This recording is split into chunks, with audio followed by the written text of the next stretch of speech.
Erica Merrill, and I'm the founder of Perfect Legal Video, and I am very excited to have with us today attorney Jim Sorenson. He is a partner at the law firm Sorenson van Leuven down in Tallahassee, Florida, and they work with credit unions exclusively.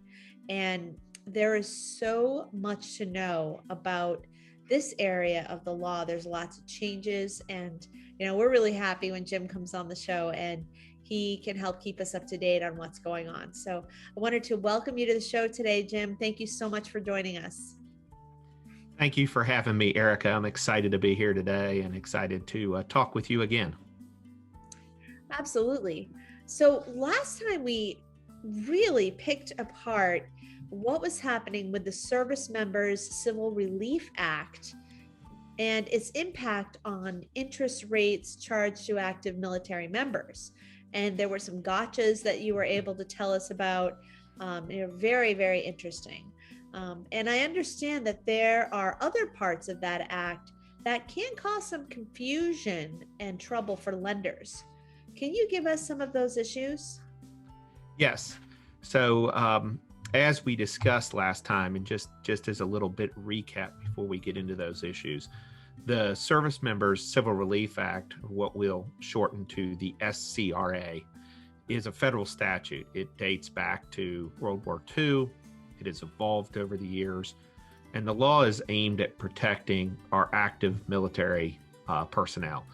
And the law has various protections. Last time, as you indicated, we talked about the interest rate protection and interest rate reductions on certain loans.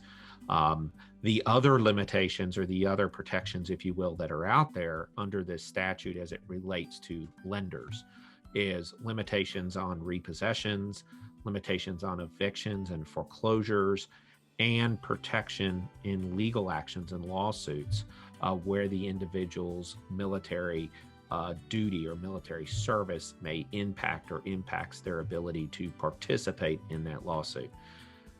By far, the next biggest issue that impacts credit unions and other lenders out there is the repossession limitation under the SCRA. Well, repossessions, I know that we've actually done discussions on repossessions for the general public in the past, and all of the many tricky things that can happen during the process of taking the property back that isn't being paid for. And, I'd love to know what are some of the specific protections that are regarding repossessions in this act meant for service members? Yes. And you're correct, Erica. The repossessions, there's a lot of laws that come into play. This law comes into play again where we have an active military member. And what the law states is that a lender or a creditor cannot repossess a vehicle from an active military member if that person made a deposit or an installment payment prior to going active military, prior to their active military date. This does not prevent the lender from recovering the car, but simply requires that the lender go through the court to get a court order to recover the car. In other words, it eliminates the self-help repossession as to those members that are covered. And again, the trigger here is, when did they make the first payment? And the first payment is either the deposit when they purchased the car, or if they didn't make a deposit, if it was a no money down transaction, when did they make their first loan payment? If either of those occurred prior to active military duty, then this act comes into play. Self-help repossession, meaning repossession outside of the court, is not allowed, and the lender has to resort to the court. I can see where that can cause some confusion. It's always a little confusing when you have to constantly look at, well, what was the date when they made their first payment, and were they a member of the service or not? I mean, it's, most people just want to write the loan. And so that is definitely tricky. Are there any other statutes that come into play?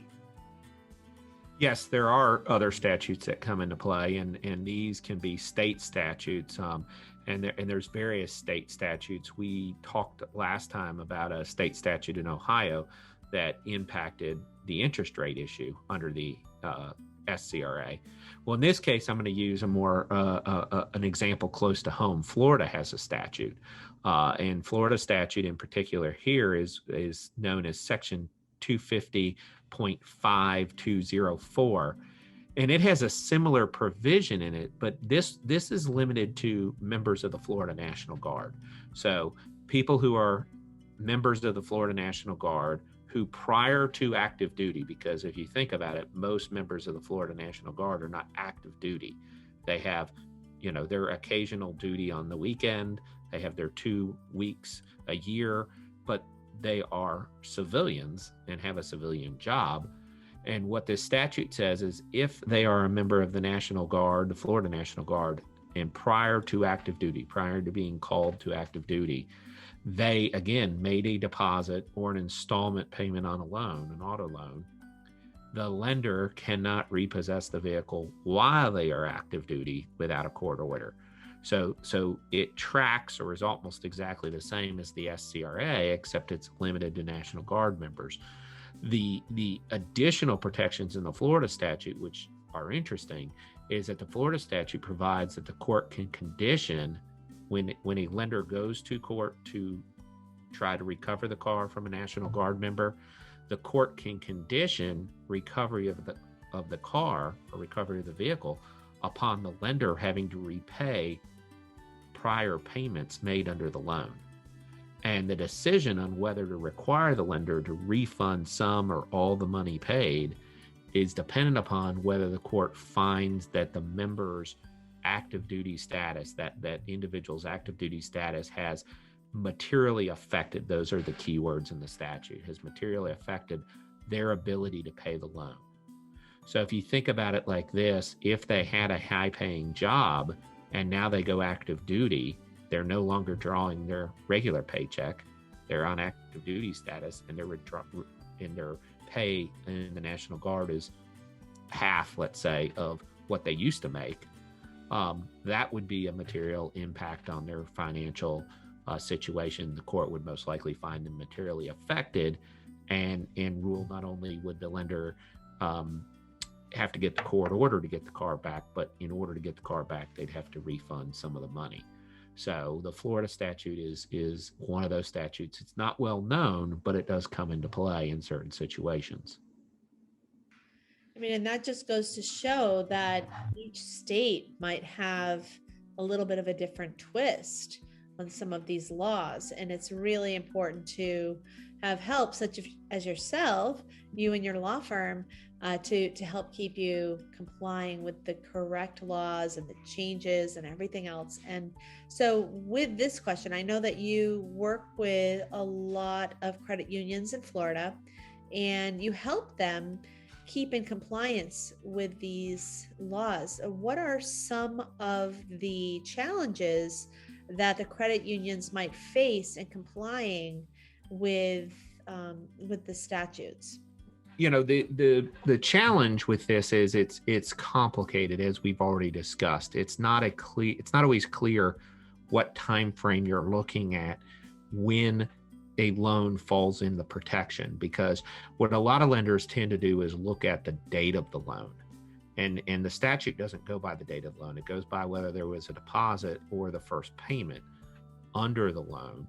So it can get confusing for lenders sometimes into how to apply this statute, and a lot of times there's just a misunderstanding.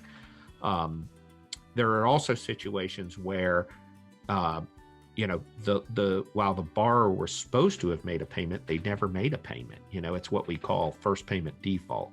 So they were not active duty. They signed to get the car. They got the loan. It was a no money down transaction. Their payment comes due. They don't make the payment. And in the meantime, they join the military. And so there's confusion. Does the law apply there or not? And so, what we recommend is that prior to repossession, a lender do a search to see if the borrowers on the loan are active military. That's the first question. If they're not active military, then the law doesn't come into play. We don't have to worry about it. If they are active military, now you have to review the loan and see if the loan and the facts surrounding the loan, when was the first payment, when was the deposit, did that happen prior to the individual's active military duty? If it is unclear, then we always default to the loan is potentially covered and we go to the court. What sometimes happens is lenders make a guess and the guess is wrong. And, the default should always be, if uncertain, assume this protection applies and let's go to court, let's get the court order, and not go with self-help repossession. I mean, wow, that's very interesting. I'm wondering, I'm sure that there are cases where the service member might offer to turn the car in. What happens in that case? Yeah, so if the military member says, look, I just can't pay for the car, you can come and get it or I'll drop it off. The law allows voluntary surrenders. So that is not necessarily an SCRA issue, but the lender needs to document the file that it was a voluntary surrender, because what happens if later the person says, I didn't voluntarily surrender the vehicle, and all we have is someone's recollection of a phone conference or a phone call with the member, with the borrower, and now there's a dispute. Did they say they were surrendering it or did they not? So what you want to document the file here, and the documentation that you can use is having the borrower sign a voluntary surrender form. That is a typical form that credit unions and other lenders use. If they're not going to sign a voluntary surrender form, or that's just not practical, an email or a letter to the individual saying, this is to confirm our telephone conversation in which you told me you were surrendering the car and we can come and get it starting tomorrow at your address. Or if the member sends a letter or email to the credit union, something showing this is what happened. Just relying upon a phone call and nothing else leaves you in that dangerous water that if later the member says, no, that's not what I said, you've got a problem. It's a he said, she said situation, and you end up in front of a judge, and the judge has to decide who's telling the truth. Those are not fun situations to be in. It sounds like a terrible situation to be in. So, I mean, you'll have like a he said, she said scenario, and that's never good in any situation. So, you always want it to be documented, right? I mean, you're an attorney. I'm sure you tell all of your clients that all the time. And so as complicated as this process already seems to be, I mean, what is the actual procedure for repossessing a vehicle? Yeah, so if the SCRA applies, if the protections of the SCRA apply, or we think they may apply, then the process is to file a lawsuit in the appropriate state court to recover the vehicle. So in Florida, that process is what we call a replevin action. In Georgia, where I also practice, that's called a writ of possession. It's similar in both states. They're named a little different. What I will tell you, the Florida process generally takes a little bit longer. It typically requires a hearing before the lender can recover the car.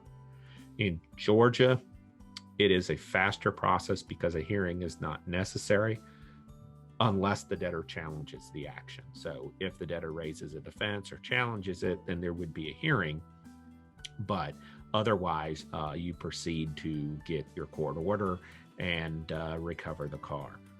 I see. And so, I mean, just like when someone is trying to repossess a house, sometimes people try to get a stay through the court to stop the repossession of a vehicle. What happens in this case for the service members? Yeah, so the service member is able to get a stay under the SCRA. Their first request, if they're active military, their first request for a stay is pretty much automatic. The court under the statute has to grant it. There's very little showing the borrower has to make. And then to get additional stays, and usually that first stay is about 90 days. To get additional stays or to stay the action longer, it usually requires that the service member show some harm or potential harm or inability to participate in the lawsuit. The reality is, while the statute does allow the stay, in practicality, in most situations, we rarely have a service member request a stay. Usually once the lawsuit is filed, if they truly can't afford the car, they give it up. At least that's been our experience with most service members. There are the occasional ones that don't follow, if you will, that rule. But usually what happens is they go and they see a JAG officer in the military, and the JAG officer, a lawyer in the military, and the JAG officer advises them, look, unless you're in a position to pay, you're going to have to give the car up. And so, that's what we tend to see. I mean, that seems to make sense. And it's just whether or not that service member is able to see the reality of it now or later. And I mean, it sounds like in most cases, they see the reality of the situation, that they in fact can't pay and they are behind for a reason, and that they should just turn the car in. And so I agree with you. I have to ask you this question, and I always ask you this question because I know that part of what you do is really help your clients with procedures so that they don't make these kinds of mistakes.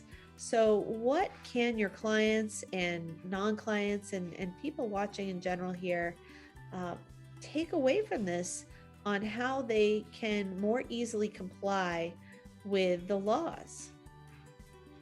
Yeah. So the first is, that documentation. You have to have a well-developed procedure. And just like we were talking about the surrender situation. The procedure has to think through, if a military member offers to surrender, how do we document that? So when I say well-developed, it's a procedure that covers the likely scenarios that are going to come up in regards to compliance with the law. And what I often see is clients and other, even non-clients, sometimes I'll see their procedures for various reasons. They're just not well-developed. They don't cover all the potential likely issues that an employee is going to see.